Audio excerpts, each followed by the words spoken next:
welcome to episode 4 of Let's Talk Hoops. Sorry for the delay. I appreciate everybody that stuck with me, that was trying to get my attention. Hey, it's hard to monitor the chat and continue talking, so I don't always check the chat until a couple of minutes. But now I realize I gotta make sure y'all can hear me before I just go in. All right, yeah, I definitely was going in, bruh. So I just want to check in, how are y'all doing? How was your week? For me personally, I'm sore. I've been going through my first 6 workout sessions with Christian Strags. I don't know if you ever heard of Sports Bra Strength. Man, I'm getting that work in from a former WNBA trainer. Cause for me, it's hard to stay disciplined to working out when I'm not playing basketball. But at this age, I'm almost 35. I got to make sure I'm working out and doing my body well because my grown woman weight is setting in, and I'm gaining some pounds sitting behind this desk. So I got to make sure I'm keeping up with my workout. I also got the chance to judge some talent. And when I was out at the event, I got to talk a lot of women's basketball. I don't know if y'all are talking women's basketball in your everyday lives, but if you aren't, I highly suggest you do. I had on my Don Staley Team USA jersey, and somebody was like, "No, do you play basketball?" And I think he believed that I was like a college kid or like a pro athlete. I kind of get that. I kind of get that often. I had to let him know, no. Then he was like, "Well, are you a fan of Caitlin Clark?" And then I'm like, "Yeah, well, I'm not a fan of Caitlin Clark. I think she's great. I talk about her often on my show." But it was really cool that he even brought that up and asked about it. There's someone else that was talking to me about Unrivaled. So there's a lot of women's basketball talk in just everyday life. I know we can get consumed by our online communities and feel like everybody is talking about this, but no, when I go out in the streets, people are still talking about this. So the reach is real. And then I keep getting this comment on my content, and I don't know if people are being snarky or if some people genuinely want me to be a coach in the WNBA, and they're like, well, why aren't you a coach in the WNBA? First of all, thank you for even saying that, if you're being genuine or not. But my passion is in youth, the foundation. I know that there's just a large gap. And this is what I know because I'm an assistant coach for a high school. I also was a head coach in the middle school space. And there's just a large gap in the fundamentals. You have players that are really good and they go play on AAU teams, but then when they come play for their high school, the talent gap between them and their teammates is large because the community foundation, the rec centers, they're no longer at the cornerstone of youth sports. So I'm trying to find my way into that. How can I help bridge the gap in that talent? And so we can have better college and pro athletes. I really want to help fix the foundation. That's my passion. Okay. So something new that I want to bring into this podcast is called Shop Talk. And that's just where I talk about things that I've been seeing on the internet and conversations that have kind of gone viral that I want to chime in on. And one of the big conversations for this week has been, should they still be considered rookies if they have several years of pro experience? And this has come up, I believe, because of the Phoenix Mercury rookie, Yovana Nojic, who's just been going off, right? But Nojic is 28 and she has a couple of MVPs from what I understand. She's played in FIBA. Should those type of players still be considered rookies? Chat, I want to know how you feel about that. And then I think it opens up a larger conversation about the draft in general. And it's something that I said last year, and I got a lot of flack on that. And it was with the international players being drafted. Sometimes there's this thing called draft and stash where teams are picking up these players and they don't intend for them to come over and play in the WNBA for a couple of years, which I understand that because sometimes drafts are for the future. But my thing is, I don't understand why they have to be drafted. Why can't they have another process altogether? Okay, this is an international player. We've already talked to them. They've told us that they're probably not going to be ready for another couple of years, or we assess their talent and we think that they're great. We want to go ahead and put our claim in on them, but they're not going to be able to play right now. Why can't we pick them up off waivers when there are players that are ready right now in the United States who play college basketball? Why can't those players be drafted? I don't understand. So I'm curious to know, Chad, how do you feel about rookies coming over from the international space, 28 to 32-year-old rookies? How do you feel about that? Them being in the same conversation as true rookies who come from college and have the regular arc that we know for WNBA players. Should they still be considered rookies if they have those years of international experience? I think that they can still be considered rookies in a degree because this is their first time in the WNBA, and there's a difference from playing in the WNBA and playing in FIBA and playing in any other league in the world. It's called the best league in the world for a reason. But I think maybe there should be an asterisk, like maybe a gold star rookie, I don't know. But I think that there should be a way to differentiate true rookies and rookies who are coming in from the international space, or maybe rookies who weren't originally drafted, that they come from the United States. They weren't originally drafted. Maybe they played in another league and now they're getting an opportunity, and they're considered a rookie. Like, maybe just call it something different, some type of asterisk. So what are your thoughts on that? And then another conversation that this one might be controversial, but does Napheesa Callier have an aura? This conversation started because a person on Threads, it was during the Dallas and Minnesota game. And there was an interview with Napheesa Callier during the game. She's on the bench. And if we're being real, and that's something that I feel like we have a difficulty doing when it comes to talking about women's basketball. I think that Candace Parker was right, even though a lot of people don't agree with Candace Parker right now. A lot of people don't like Candace Parker right now. I think Candace Parker was right when she said that we're not able to be honest about women's basketball because everybody's so sensitive right now.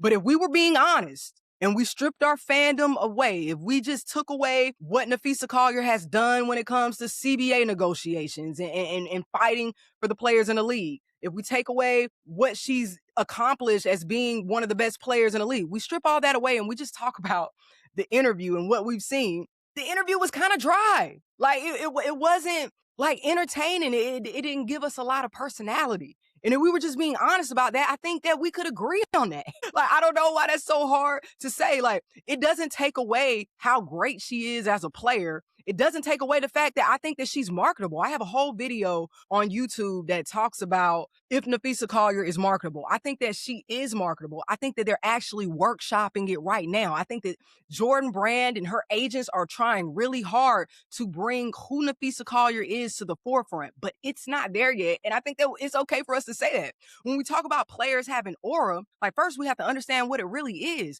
Like, aura, we're talking about the charisma of this person, like the impact on the culture of this person. Is not just about how they play, because there's a lot of great players, but we wouldn't say they have aura. Like Tim Duncan, amazing player, Hall of Famer, one of the best players to ever enter the league. But we wouldn't say that Tim Duncan has aura. And that's one of the players who Napheesa Callier kind of gets compared to when it comes to their personality, what they're able to do on the court and everything. But when we think about players with aura, the first person I think about is Allen Iverson. This is a player who is great on the court, but he also impacted the culture for generations. Like, there are still players right now that are trying to emulate that Allen Iverson aura on the court. He's showing his tattoos. He has the one sleeve on his arm. He has the headband. He has the braids. Like, that's his signature. That's his stamp. People copy that. If we want a woman's comp, then I have to go A'ja Wilson. And this is not just from an A'ja Wilson fan standpoint, which I am an A'ja Wilson fan, but if we're talking about cultural impact, A'ja has impacted the culture. There are players that are wearing sleeves on their legs because of A'ja Wilson. And she just gives us entertaining. If we compare the Napheesa Callier, Caitlin Clark All-Star Game, like, draft, and we compare it to the Breanna Stewart, A'ja Wilson draft, it doesn't compare. It was a different level of entertainment. And that's no knock to anybody. That is just the truth of it. And I think that we should just be on. I don't understand why it's so difficult to be. Well, I do understand because of the patriarchy and because historically women have had to deal with a lot of misogynoir and a lot of just unwarranted nastiness.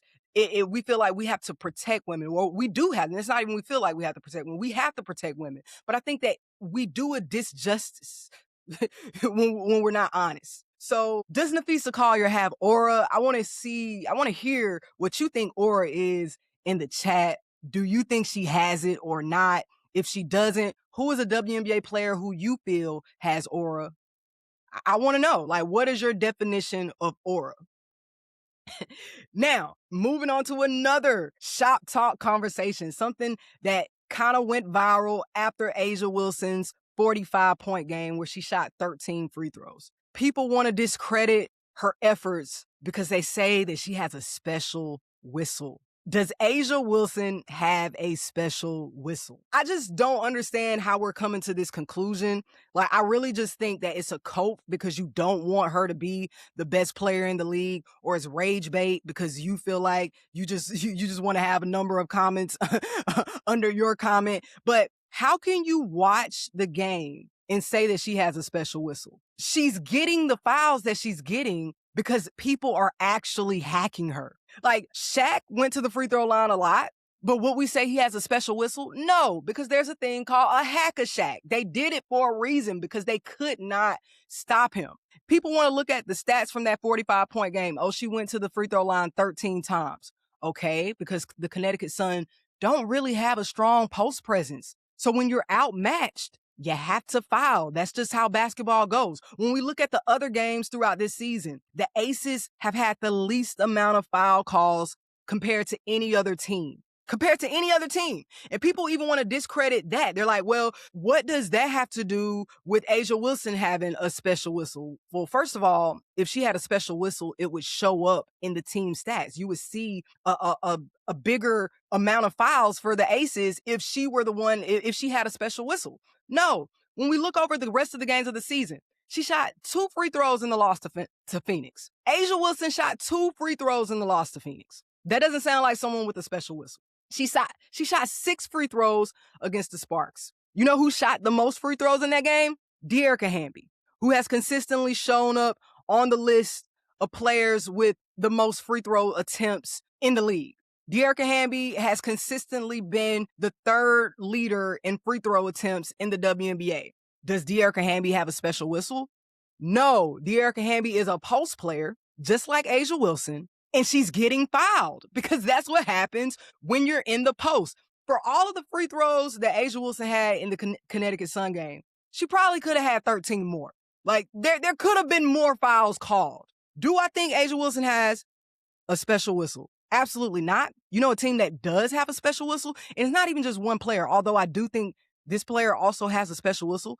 The team that has one is the Indiana Fever. And it's showing up in the stats. They have consistently been a top team shooting the most free throws throughout this season. And we know their rules have changed. I think the rules have changed and they benefit them the most. The Indiana Fever absolutely have a special whistle. Caitlin Clark absolutely has a special whistle. And when we talk about special whistle, I think that special whistle means, my version of that, is when you cannot guard a player or a team how you would guard any other player or team in the league. There is a stark difference in how you can guard Caitlin Clark. There is a stark difference in how the Indiana Fever can guard you versus how you can guard them. Like, I said it in the short form content. Lexi Hall and Sophie Cunningham are fouling. They are fouling when they play defense. 9 times out of 10, they are holding. When we're talking about that freedom of movement, Sophie Cunningham specifically is restricting movement, and she's not being called for that most of the time when you have other teams like the Washington Mystics, and that's not solely based on their game against the Indiana Fever. That is just in general. Washington Mystics are ranking up the most fouls compared to teams. When we compare their stats and their numbers across the board, Indiana is getting more calls and they're getting different calls. And I think if we took off those rose-colored glasses, whether you're an Indiana Fever fan or not, you should be able to see the difference in how their games are officiated compared to others. Like, let's just be real. Let's just be real. What do you think, chat? Does Asia Wilson have a special whistle? If you think Asia Wilson has a special whistle, let me know. If you think the Indiana Fever and Caitlin Clark have a special whistle, let me know. If not, who is the team? Who is the player that does have a special whistle? All right, moving on to one of my last topics in this section of the podcast. Was the Dallas Wings coach wrong for his public statements? Now, if you're not familiar, the Dallas Wings head coach, Jose Fernandez, said that there's selfishness in this locker room. He alluded to this being an assessment based on body language and people not being happy with the minutes they were given. I also think that based off from what I heard, I think it was just an overall statement, and then he followed up with some of those points. But honestly, it wasn't clear exactly what he was talking to, but he did make those specific points that people were upset with the minutes that they got, and the body language was off. Do you think the Dallas Wings head coach was wrong for making those statements publicly? I think that he was absolutely wrong for making those statements. I think that timing is everything. They're only 3 games into the season. The loss that they had to Minnesota and the loss that they had to the Atlanta Dream were both winnable games for them. So I can understand the frustration there. But you're very new to this system, to this environment. And I think you have to tread lightly with the things that you say. Also, when you're a coach of anything, you are mostly a manager. Like, yes, a coach is responsible for the X's and O's. They're responsible for calling the plays, for a lot of things. But most importantly, they're responsible for managing people. And we can't exempt athletes from the human side of things. Like, yes, they're professional athletes and they have to be willing to take criticism. That's a part of the game. But they're also people, and this is a young group. You're blasting them to the public. They're already a team under a lot of scrutiny. They have a lot of limelight. They have 2 back-to-back number 1 picks. They just had this controversy in the beginning of the season with the AZ Fudd interview about her relationship with Paige. You have a couple on your team. They have a lot of extra eyes on them. And now you brought more eyes on them because you were very mysterious in your selfishness, comments. You didn't say who is being selfish. So now that leaves the media and fans to wonder who you're talking about. It's just bringing drama. And at some point as a coach, when you're managing people, even when something may be true, you have to know when is the right time to say things. And I look at coaches like Don Staley and Corey Close, who have seemed like they've mastered the art of managing their players and managing the basketball side of things. I think that they are coaches that are really positive in post-game pressers. And we see the results. We see the fruit of what they've been able to do. Now, some people are going to throw out, well, Gino says what he wants to. Gino is the most winningest coach in his lane. He has the accolades to be able to throw some weight around, to be able to throw some things around that other people can't. Jose Fernandez is not a master in anything yet. Like, let's just call a spade a spade. He was the head coach of USF for over 20 years. He didn't win anything significant. Now he's coming into a franchise that has players that are known for winning, that have actually won things on a college level. Where's the respect? Just being a person who is showing empathy. Where's the respect for what these players have done and what they continue to do, and coming in a little bit humble, like, I'm new in this space. I still have a lot to prove. He's talking like he's won something already. And it just wasn't the right thing to do. I don't care if he's talking basketball or not. It just was not the right thing to do. We have the proof of what statements like this do to a team. And people want to criticize me for when I talked about Kim Caldwell, when I talked about Vic Schaefer, who both threw their teams under the bus during their season. And look what happened at the end of the season. And this is college. Yes, they playing with money in college, but people like to bring up the difference, like, because I seen some comments under the Jose Fernandez, like, these aren't young women. Like, even if he were talking to young women, whether he was talking to young women or pros, like, we are not in the day and age where you can just belittle people, where you can talk about people and it just fly. Like, people aren't going for that now because people have options. And we see Kim Caldwell and Vic Schaefer are currently reconstructing their teams because they did this very thing on the college level. It just doesn't work anymore. So there's nothing no one can tell me. If anything, I know, how coaches can talk. I understand, like, those are things that coaches say in the locker room, but that's exactly where they should say it, in the locker room. In the post-game pressers, that is where they defend their players. Because when you defend your players, when you show your players that you have their back, they're willing to run through a brick wall for you. Now, I have no doubt that Dallas is going to be okay. Like, they're going to be a team that's able to bounce back because there's pros on this team.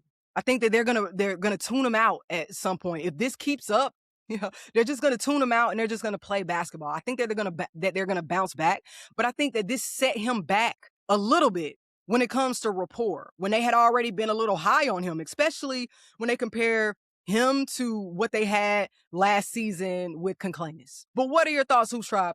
Do you think the Dallas Wings head coach was wrong for saying to the public that there is selfishness in this locker room? I just think that's wild. That's a wild thing to say. While y'all are going back and forth on answering that question, I just want to give us a quick foul update because I'm going to be the foul reporter this season. I'm keeping up with all of this. And so between May 12th and May 15th, that was all the games this week, there was a total of 553 total fouls called across 13 games. That means across those 13 games, they're averaging about 42 and a half fouls per game. The highest total foul count in all of those games were 53 fouls in the Mystics Fever game. And runner-up was the Mercury Sky game with 52 fouls. The lowest foul count in that batch was the Dream versus the Dallas Wings. So 553 total foul calls across 13 games. That's 42 and a half fouls per game. Wow.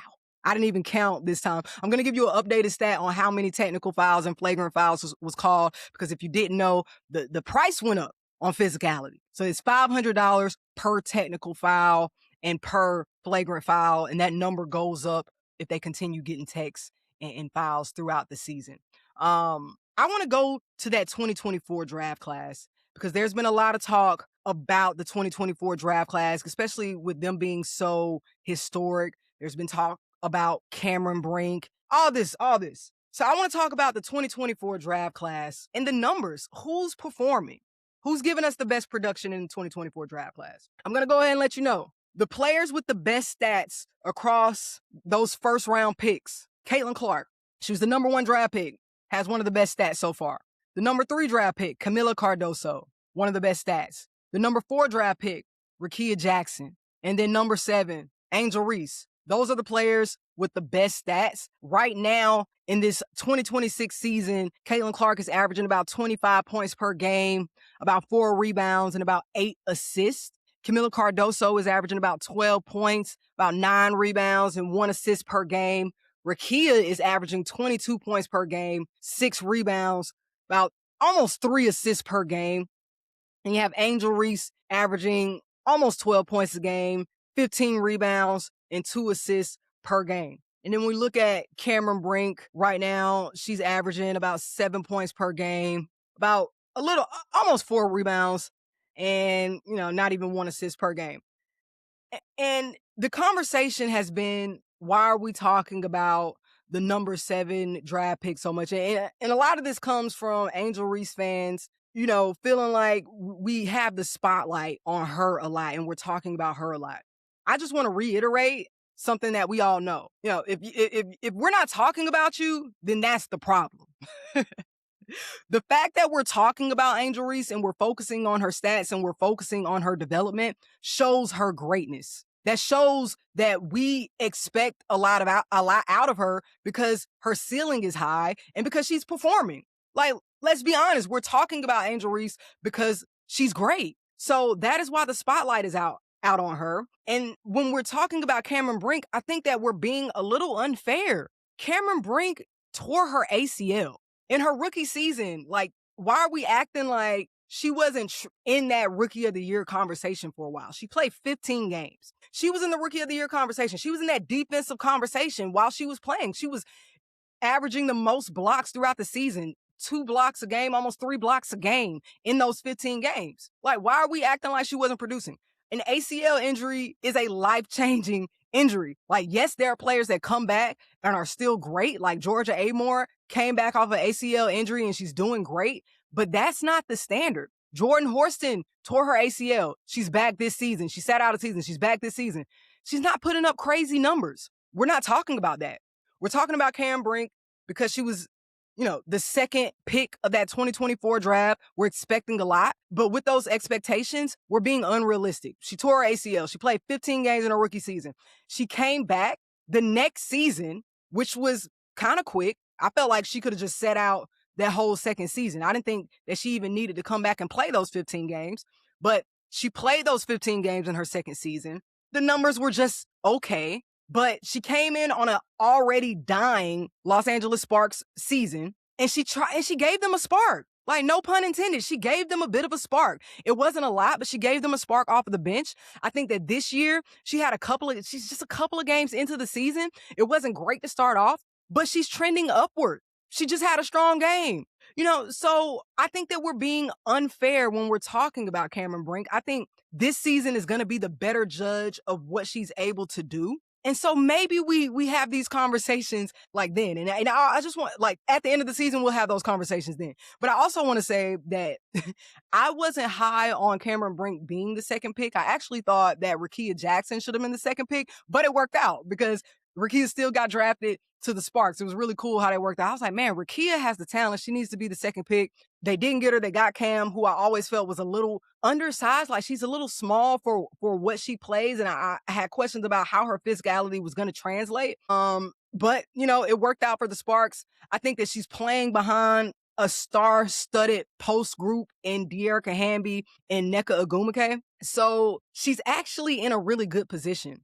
And I think when we talk about these draft classes, we have this notion that everybody who's drafted in the first round has to be an immediate impact for their team, when some teams just aren't in the space where they need them right now. Like, some teams are actually building for their future. And I think that the Sparks are in a unique position where they don't really need Cameron Brink to be everything, but they need her to produce, which her coach has said. And I also think that Coach Roberts' comments were taking all out of context. They were taking all out of context, and people kind of just ran with it because people are reading quotes instead of actually listening to the interview. And all she said was, we need Cam to produce. And they do, because their offense is lacking a lot and they could really use her. So I think that, we have to be a little more lenient to Cam, or we should have been more lenient to Cam when it came to her first 2 seasons, because she was actually hurt.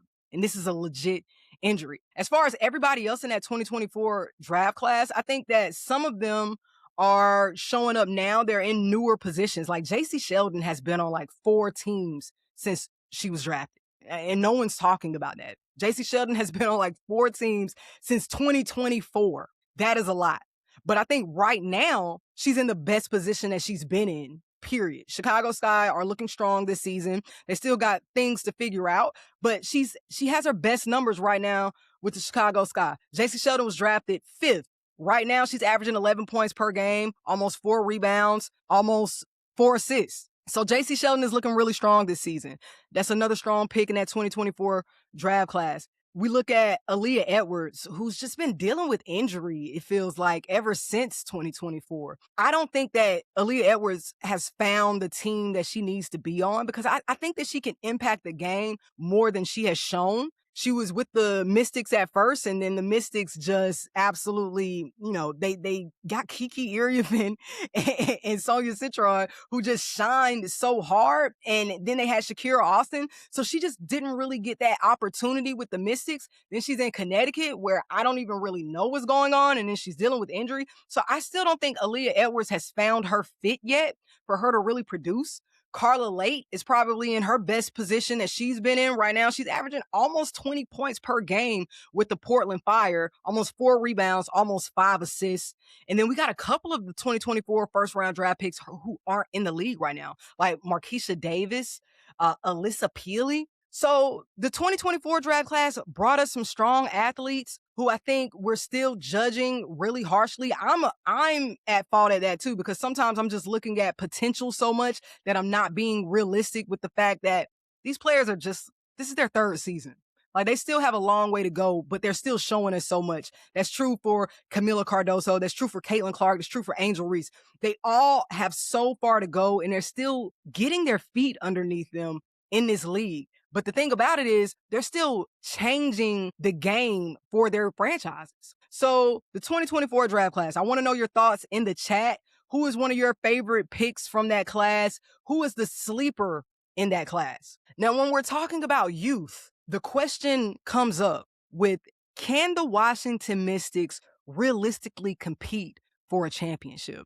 They are the youngest team in the league. Their age average is like 24. They're shooting the worst from 3. They are the lowest ranked team when it comes to 3-point percentage at just 24%.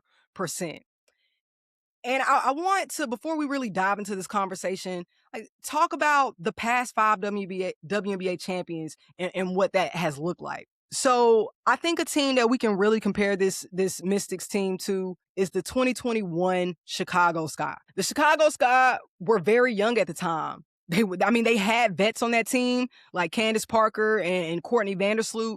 Their average age, though, for that roster was 26. And some of that youth on that team was very impactful to that championship. So they were just 2 years older than the Washington Mystics, and they won the championship. Granted, the Washington Mystics don't have a Candace Parker and a Callier Copper, but hey, they have talent. They have Shakira Austin, who has been absolutely dominant. They have Kiki Iriafen. They have Sonya Citron, the star, who is the second, who is the runner-up for Rookie of the Year and probably would have won it if Paige Beckers did not exist, okay?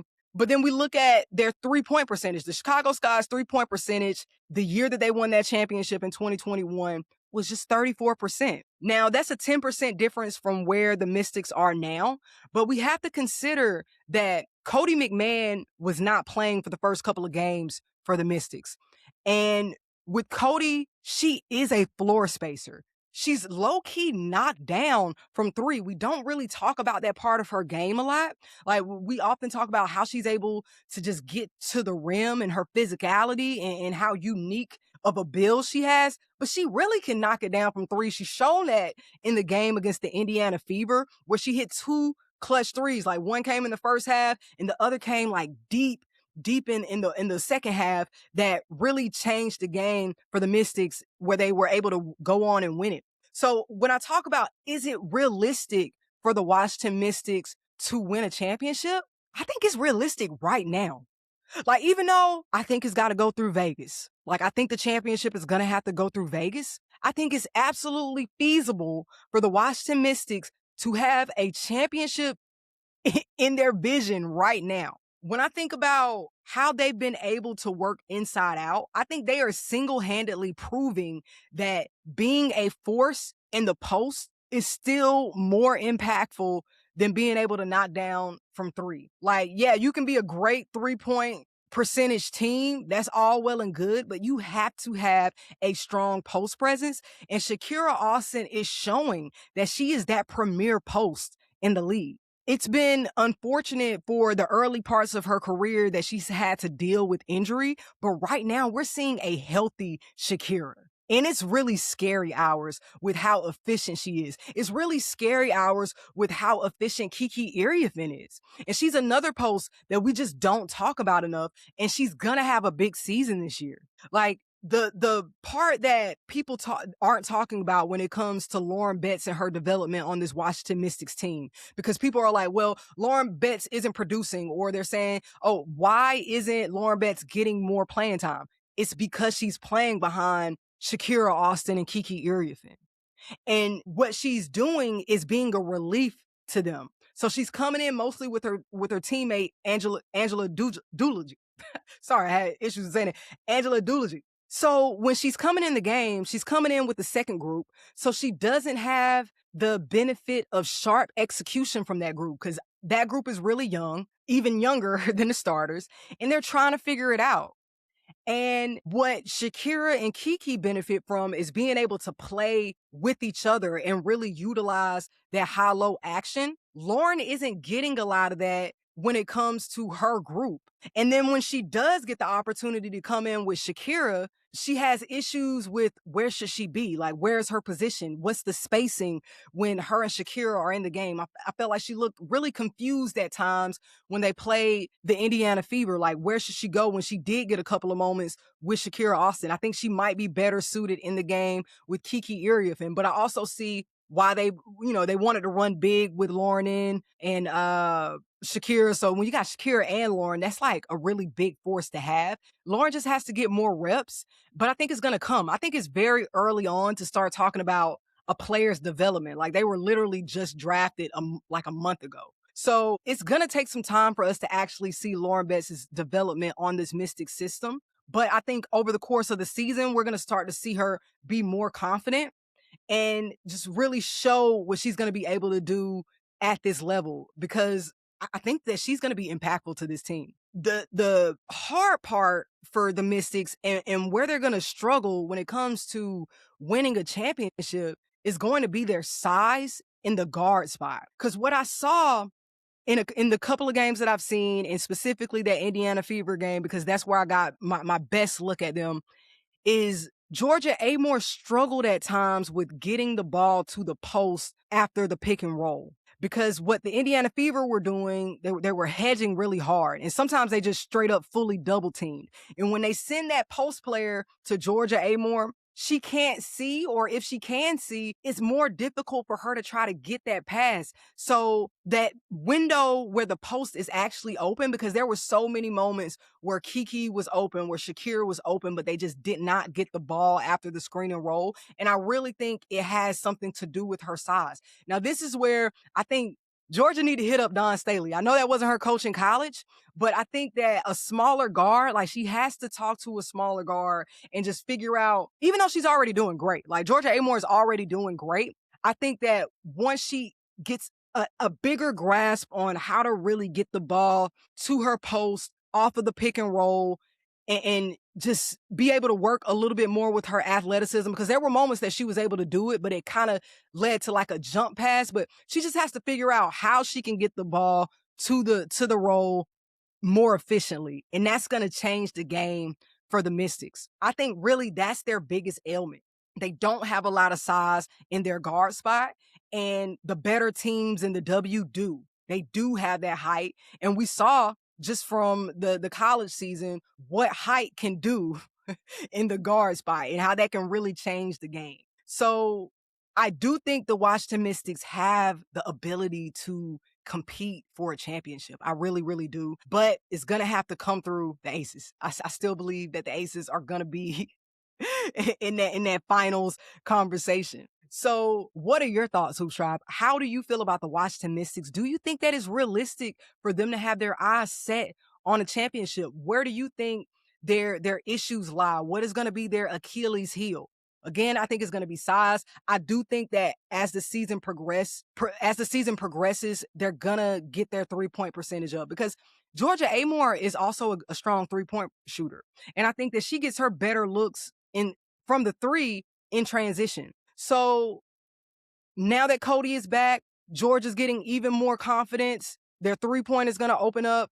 And we'll just see. We'll see. I continue to monitor this, but I hope the best for them, because I love seeing shakeups. I love seeing an underdog just win. Now, since I'm already like somewhat talking about the Indiana Fever, I do want to talk about a little bit about how the Indiana Fever looked in the matchup against the Washington Mystics. Now, I know there's been a lot of talk about, Caitlin Clark's 32-point game. Was it efficient? Like, were the looks good looks? And I think for the most part, Caitlin got the looks from three. She got the looks that you want Caitlin Clark to get. She's not going to hit every shot.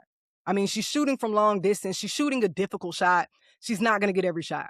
But I do think for the most part, I mean, there were a couple of questionable possessions. For the most part, though, I think she got the looks that you expect her to get. I think the Indiana Fever's issue is that their offense is just imbalanced and there's not a lot of movement. I think that even though Caitlin Clark is going to get the looks that she gets, that doesn't mean that the rest of her teammates can stop moving. And I saw that a lot. I saw it with Caitlin, and I saw it with Kelsey. When Caitlin or Kelsey gets the ball, watch her teammates and look at what they do. Because a lot of times when they get the ball, their team is just standing and watching because they are just trusting they're gonna take a shot, they're gonna make it happen for us. And they kind of just give up on it. And y'all know from my last episodes and what I continue to harp on is offenses that move.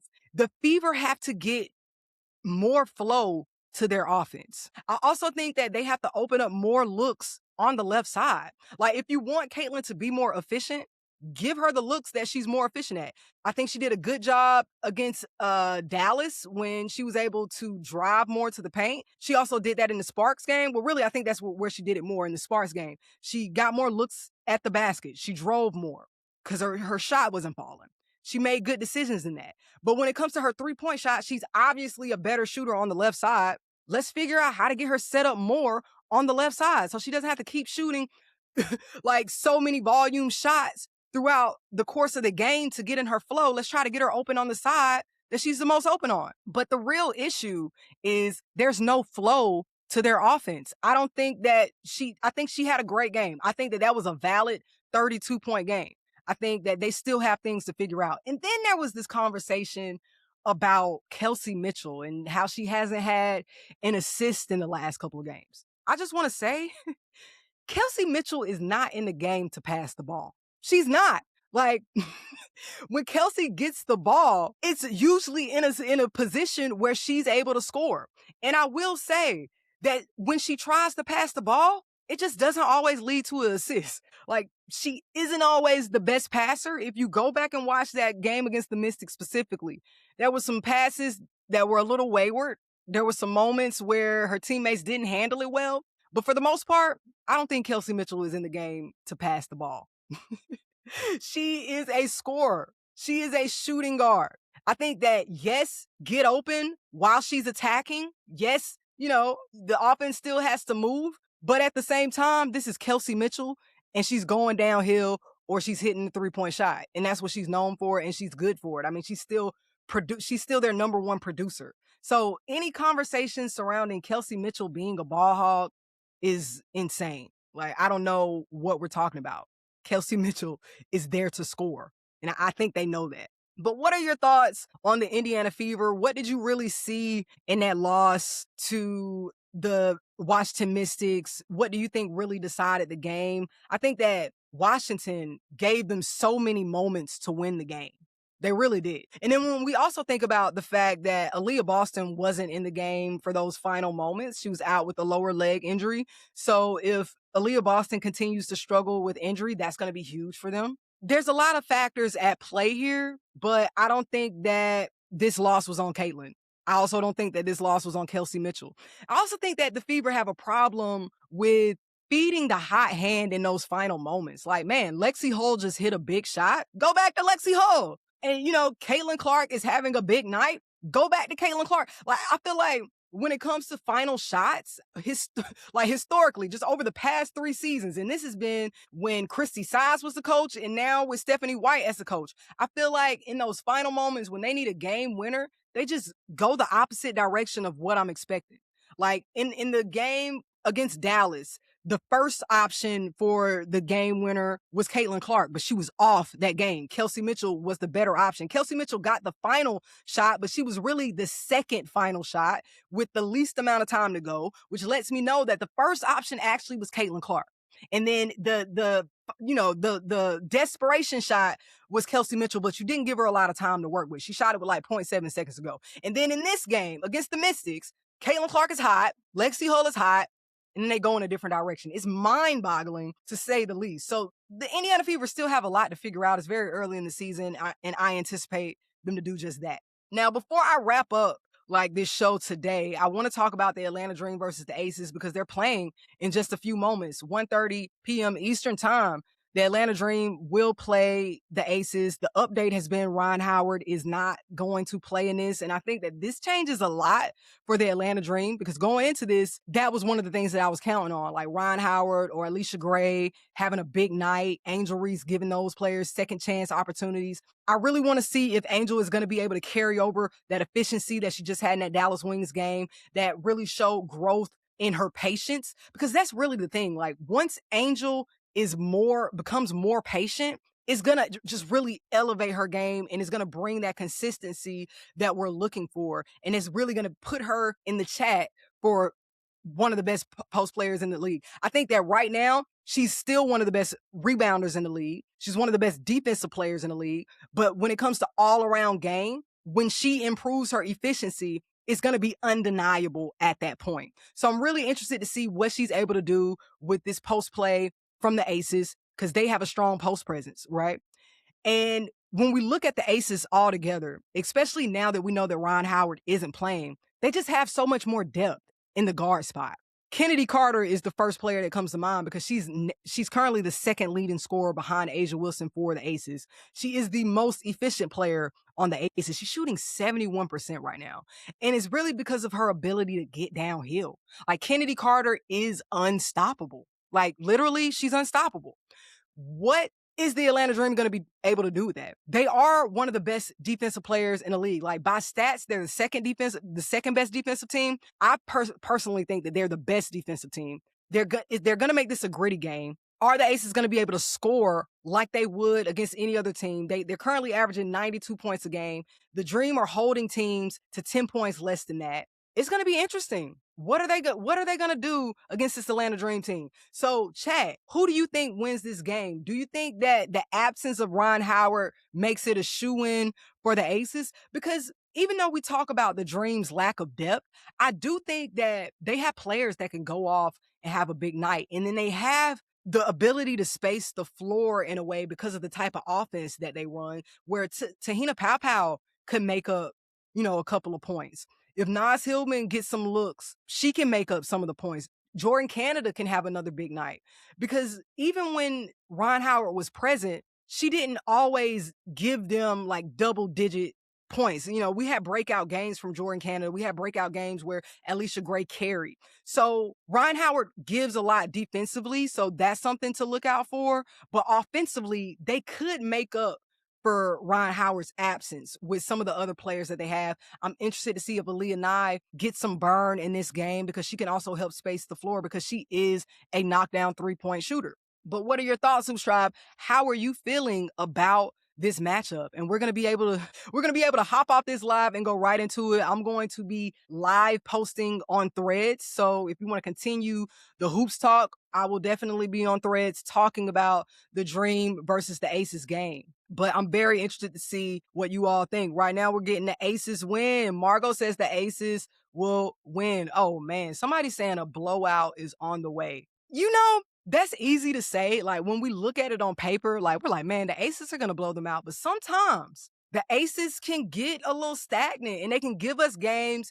They can give us closer games than they should be. We look at the game against the Connecticut Sun. We didn't think that game versus Connecticut was going to be as close as it was. So I don't know. Is this going to be a blowout? I don't know. I'm not going to write the Dream off because I still think that they have capable players. These are two of my favorite teams as well. If you don't know, the Aces are my favorite team, hands down. But living in Georgia, the Atlanta Dream are obviously, the home team for me. But when it just comes to culture, the players, the Aces are my favorite team. But I'm absolutely rooting for the Aces. But I wouldn't mind, if the Dream win a game, I wouldn't mind that because, yeah, it's the home team. It's good. It's good for the city. It's good for the state. Exactly. That was a very close game against Connecticut Sun, and we were not expecting that.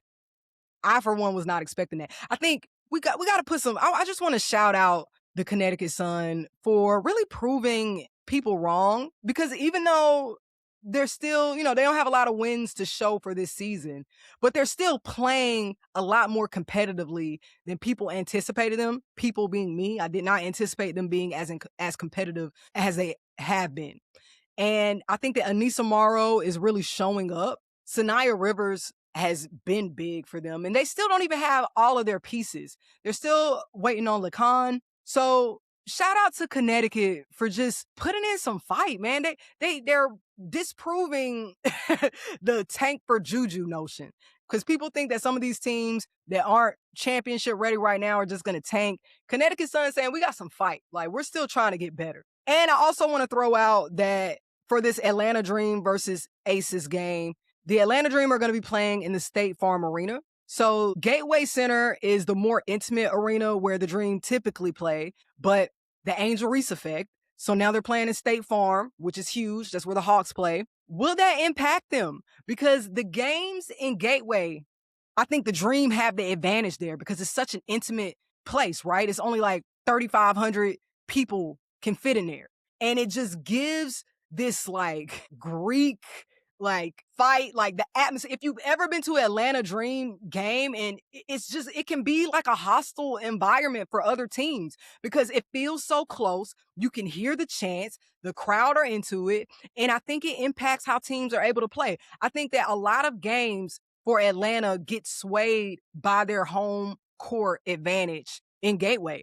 But now they're not going to have that intimacy. They're playing in the big arena. What is that going to look like for them? Can we talk about how Chicago was low-key slept on since Reese left? I think that, in my final 2 minutes, we can talk a little bit about Chicago. I'm going to be transparent. I haven't watched a lot of Chicago this season. I know that from what I've seen, they are proving a lot of people wrong because going into it, when we got the news that Angel Reese was leaving Chicago, a lot of people were like, man, what are they doing? With the construction of the roster that they have now, they're a strong team.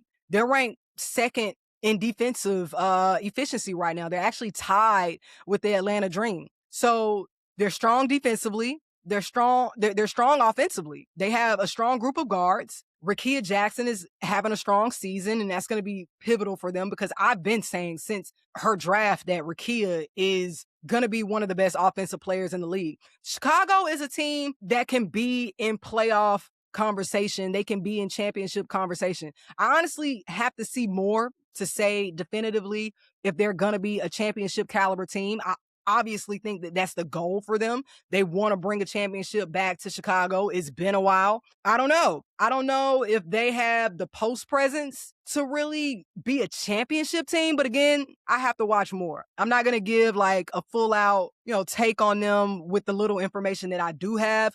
What I'm going to do, since you asked the question, Montreal, I'm going to take this week and I'm going to look more into the Chicago Sky. And then I'm going to come back and give you an assessment next Sunday. Hopefully we don't have the audio issues like we did this time. But I appreciate everybody for sticking with me. Everybody who came from the first stream and was trying to tell me, yo, coach, your audio's not on to this one. I appreciate you. We got about 15 minutes until the Aces and Atlanta Dream kick off. So I'm going to go ahead and get my food, get my popcorn ready. I don't eat popcorn. I'm going to get some kind of food ready. I don't know, maybe some wings. I hope y'all get yourselves together because we're in for a good game. We're in for a good day of basketball. There are a few other games on today. Indiana Fever also played the Seattle Storm. The Seattle Storm will be without Dominique Malonga because of concussion protocol. I don't know if they've announced if Aaliyah Boston is going to play in this one. I think that she was questionable. But as always, I appreciate everyone. What are your thoughts, Hoops Tribe? Let's talk hoops.